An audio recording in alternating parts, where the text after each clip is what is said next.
Welcome to Let's Talk Indies, a video and podcast series created specifically for independent film lovers. Each of our episodes will highlight the talented people behind some of today's most creative independent films. I'm your host, Joe Marsh, and I hope this peek behind the curtain will add to your appreciation of independent filmmaking. Now we're going to turn the camera around and focus it on today's guest. But first, let's take a look at the trailer for today's featured film.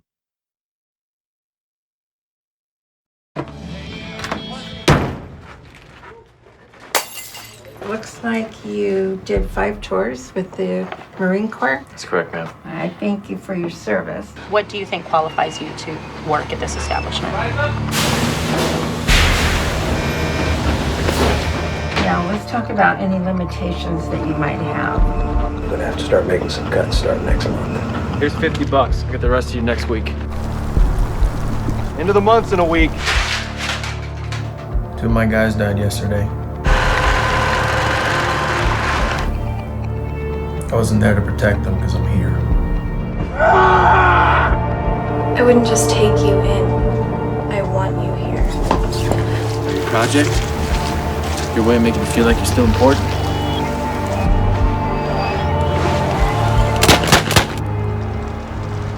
I don't know if I'm coming back.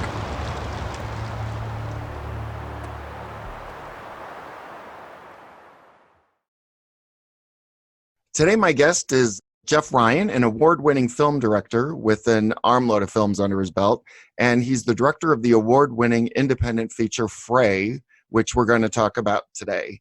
Hi, Geoff. Welcome to the show. Hi. Thanks so much for having me on today. My pleasure. Before we get into the specifics about the film, tell us a little bit about yourself and how you got into filmmaking. You started in fine art, did you not? I did, actually. I started out when I was a little kid. I was always drawing, painting, loved just doing that. I got into doing cartoons. Even did animation when I was 12 years old, joined a little summer animation class. And then went off to school for fine arts, studied like mixed media, painting, all of that. And, always had a love for the moving image and for storytelling and filmmaking as well. How does your background in fine art, how does that sort of inform or your work as a filmmaker? It does a lot. It's a very different way of thinking about creating art than typical filmmaking. It's really, you think about how all aspects of the medium influence every bit of what is happening on screen, every sound, every image, everything. And it's like in art, the type of paint you use, the canvas, if you're a sculptor or mixed media, every medium, every element you add into it impacts what the painting or the artwork is saying. And so that's really how I approach filmmaking too, is every detail has to say something, every frame, every moment that's there. If even nothing's being said, even if nobody's on camera, what is that saying? How is that communicating with the audience? What is it making them feel or think or imagine? Yeah, it seems like an extension of that work. It's additive as opposed to a completely different art form. Yeah, it really is. And it's also just a different way of thinking of aesthetics. Obviously the moving image is a whole different way. Instead of like one piece, you're capturing time, which is what makes film so unique. But it is a way of thinking aesthetically, compositionally, that's different than what you would normally do in film. And how did that, now let's talk about your film Fray, okay. Which is why we're here today. First of all, tell us what it's about. So Fray is a film about a returning combat vet who's served 5 tours of duty in Iraq and Afghanistan. And it's about the return home, the psychological, emotional impact of returning home from combat. It deals with the issues of PTSD and physical wounds as well, but it really gets into the emotional and psychological side of what it's like to come back from that to civilian life, to get a job, to try to make friends, to try to have a relationship when your life experience is so different than everybody else around you. In a way, it creates an isolation, a sense of being alone. And also, like, there's a pride, though. He's a soldier. He's a one-man force, and yet he's back home, and what should be easy is now in some ways very difficult. And So it gets into all those emotional and just difficult issues of readjusting to civilian life. Yeah, which seems to be important for, particularly now. Um, there, why did you choose this particular subject? Did you know somebody I did. that was in the military, or? Yeah. Growing up, I was always really close with a younger cousin of mine, and he ended up joining the Marines. While I was off in New York being an artist, he was in Iraq and Afghanistan, and he was wounded in the war. And when he came back, I was home for the holidays. We were catching up, and he took me out to a shooting range. We were bonding, and really just opened up about his experiences, especially being back home. And one thing he said to me that was blew my mind was he was talking about how, he's lucky, he's got family, he's got people that can take care of him while he's recovering and trying to get his life back together. And a lot of the guys that he was in the hospital with didn't have that. So they went straight from the hospital to the streets.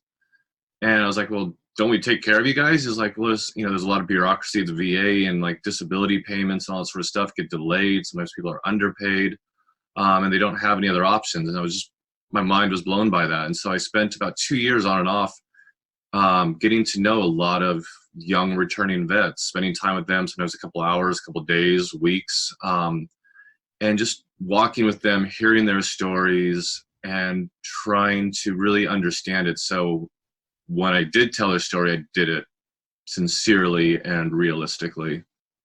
Did you accomplish your vision for the film? When you start planning a film and you're starting to put things down on paper, and you start seeing things in your head, does what was in your head match what we're seeing on the screen? Yes and no. The literal film is not exactly how I imagined it. I mean, there was a lot of other talented artists involved. Brian, the lead actor, Marissa, the lead actress, Jaron Blaschke, the cinematographer. There's so many talented people involved with it that it kind of evolved into its own unique work. But the core aspect of it, the core feeling that I wanted the audience to walk away with, the experience I wanted them to have, is completely there, and even better than I really thought it would be. And I'm as critical as anyone. I will, anything that's ever been said about my film that is negative, I probably said worse than myself. But the beauty is the veteran community has really embraced it, and we won some awards, we got some great reviews, but the veteran community has really embraced it. And to have a veteran say that every moment of the film he's lived and continues to live each day is about as good of a review as I'll ever get. Yeah, it doesn't get much better than that. No.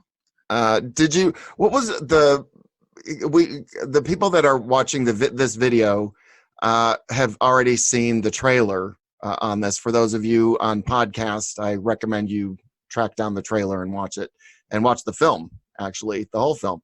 What was the most difficult part of this shoot? Because just from the trailer, you're all over the place. You're in a lot of different locations. Yeah. So what was the most difficult part of the shoot? Well, we shot it out in Oregon, actually, in the coastal mountains outside of Portland, and which is just a beautiful, beautiful stretch of land. I mean, just immense forests, quaint little towns. It's a little bit economically depressed out there. And we shot it in March because I wanted it to be gloomy. And March in Oregon in the coastal mountains is usually quite gloomy and wet. And yeah, there were some rough days for sure. We shoot out in the woods for days on end. The roughest day, though, surprisingly, it went well. Some of the roughest days were actually like the interior shots. We had to shoot in a school, and we had classes and groups of people. And it's a small indie film. We didn't have a lot of resources. So you're managing a ton of people, and that. Trying to think. Sorry, what would be the most difficult day, though? I mean, the last day was hard. The last day I actually threw a little bit of a temper tantrum, honestly, because the weather wasn't cooperating. We had rain, hail, snow, sun, wind. We had frogs croaking in the distance. all elements. Sound was a nightmare on it, and I kind of just snapped. We'd been shooting for a month, the pressure, and then just this last day, it's the last scene of the film. And yeah, I had a temper tantrum in the mud for about 5 minutes, and everybody laughed at me, and then we moved on with the shoot. So that's what other people working on the film might think of as their the funniest thing to happen. Oh yeah, they still love joking on that thing? one. Was there something crazy that happened that was just funny? Crazy and funny. I mean, there was a lot of fun actually on the set because, you know, the cinematographer Jaron, he and I have been friends since we were 12. Brian, that lead actor, I'd known for 8 years before that. So we're all close friends. We had a blast on it. We were constantly, even though it's a serious film, when the camera wasn't rolling, we were always joking. God, I'm sorry. I'm like trying to think. It was such a smooth shoot that there wasn't anything like outrageous that really happened. There was some frustrations. Jaron and I have known each other so long, we bicker like an old married couple. Well, that's good. I mean, that's what you want. And yeah, the one thing that I know is never funny for any filmmaker is budgets. yes, you know, anytime you're making an independent film, budgets and money are the bane of a filmmaker's existence. yeah. What was the most surprising cost that you weren't expecting on there as a filmmaker? Yeah. Yeah, there's a lot of cost to making a film, just things you don't even think about. But the one that really hit me hard was post-production, actually. Once, you know, it was edited, and I mean, I edited it myself. I did the sound design myself, but, you know, I'm not somebody that can master audio. That takes a special setup. And so I went to a great professional post house in New York, Onomatopoeia, that did 2 days of mastering. And then when we got into some festivals and I realized we we're going to be showing the Chinese theater in Hollywood, I was like, oh God, they just premiered some big action movie and had a new sound system installed. And my film, it's all about this. And the sound is so essential. There's no music. The sound design is the score. It's creates a lot of tension and the piece and all that sort of stuff. So I went and had it remastered at Technicolor again, and their sound studio's phenomenal, of course. So yeah, I did that, and some of those costs doing the festival circuit, promotions, marketing. I mean, it over doubled the budget of the film after we'd already shot it. So that was an eye opener. I mean, I knew post was expensive, but I didn't realize how expensive it was going to be. That's good for a good note for future filmmakers. Yeah. Make sure you factor that in. Save a few dollars for after it's shot. Exactly. Now, let's talk a little bit about the casting process. You've mentioned Brian Kaplan and Marissa Costa, Wes Harris, Drew Hicks. How did you come to cast these people? Did you have an open cattle call, or how did the casting process take place? Casting is a weird process because, you know, the people that you're choosing, they are your film. I mean, without a good cast, you have nothing. And Brian, I'd known for a while. I did a short film with him. That's where we met. His audition, still to this day, is the most mind-boggling audition I've ever experienced. He was amazing. And so just obviously respect the heck out of his work. And so I really, I wrote the film with him in mind for this lead character. I didn't know another actor that could pull it off like he would be able to. Marissa was somebody he had met in his acting classes. They had a great chemistry, worked well together, and tried her out, and she was amazing. She's, you know, just perfect for the role. So brought the two of them out from New York to Oregon for it, but the rest of the cast we cast locally, and found some really great talent in Portland, Oregon. You know, people of all different ages, all different types, and really fleshed out a very authentic feeling cast. And a lot of the actors in it are actually not actors. They were just everyday people, but they brought a level of realism and authenticity to it that, you know, an open casting call in LA or New York would have dredged up a bunch of bad actors. Instead, I had honest, real people that were just being themselves, and it helps so much in the film. So yeah, for all of you out there that are trying to make it as an actor stay put. You don't have to move to LA to get a gig. Yeah, you don't have to be like a little tiny minnow in a giant ocean. You can actually be a talent in a smaller pool and really shine. Yeah, that's great. You were talking about having a meltdown on the last day of shooting. Yes. How do you like to run your sets? Are you a benevolent dictator or a collaborator? I like to think of myself as a collaborator, but I am a dictator. On this film, I wrote it, directed it. I was the sound man because I had a very specific idea for the sound, and nobody's going to do it better than I can, of course. I really do. I mean, I run a fun set. Like, we're all, it's like family when you're there, but it's family with an abusive father who yells a lot. Let's talk about the actual business of independent filmmaking for a moment. How do you think these new distribution outlets are impacting and changing the film industry? Is it for the better or for the worse? I feel like for indie filmmakers, it is so much for the better.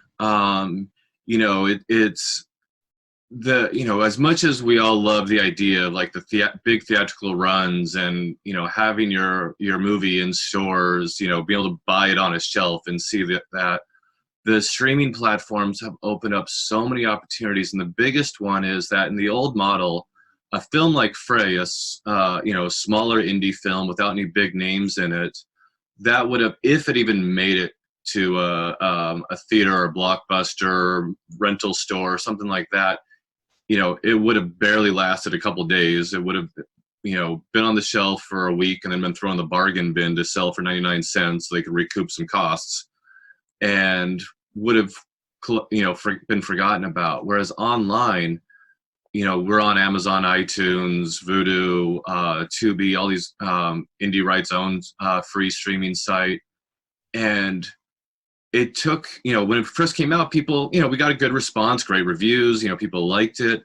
But it took 4 years for it to really peak. And 4 years after the film came out, we had a bigger audience than we'd ever had. We were in the top 15 war and military films on Amazon. 2 notches below Apocalypse Now or above Hurt Locker. It was amazing.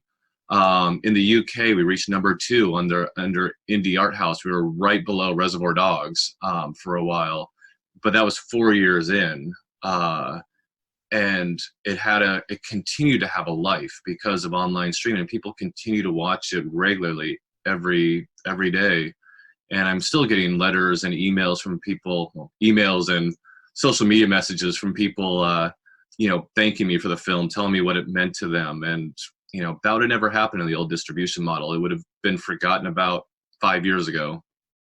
Yeah, it's now the thing with filmmakers, now you have to top that one. So what's next for you? What's the next project that you're working on? I mean, to a certain extent, I don't know if I'll ever be able to top that one in terms of the response it's got and how it's impacted lives. So I went a totally different direction.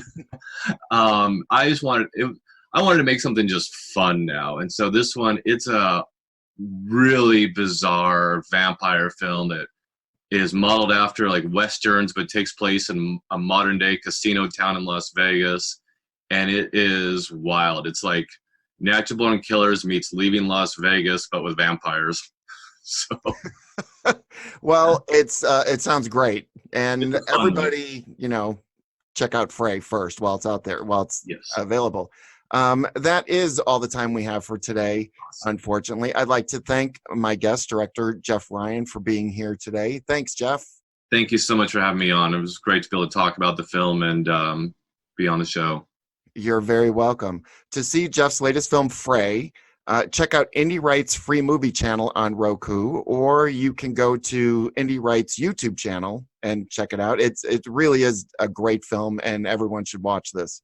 For more about Geoff's projects, go to his website at Geoff, Geoff, Ryan-films.com. I hope you've enjoyed today's program and our look behind the scenes of today's featured film. I hope you'll come back and join us for another episode of Let's Talk Indies. If you'd like more information on where you can watch or listen to the podcast version of our program, please go to letstalkindies.com for more information. Thank you again for watching, and now let's take one last look at today's featured film.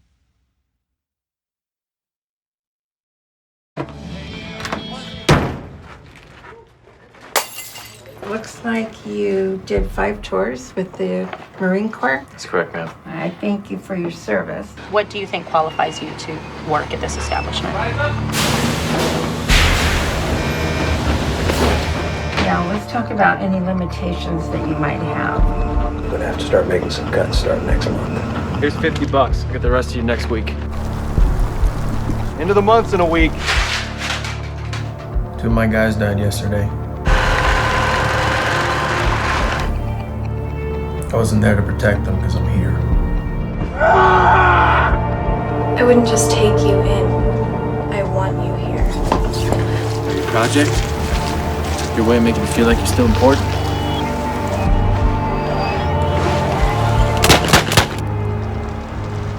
I don't know if I'm coming back.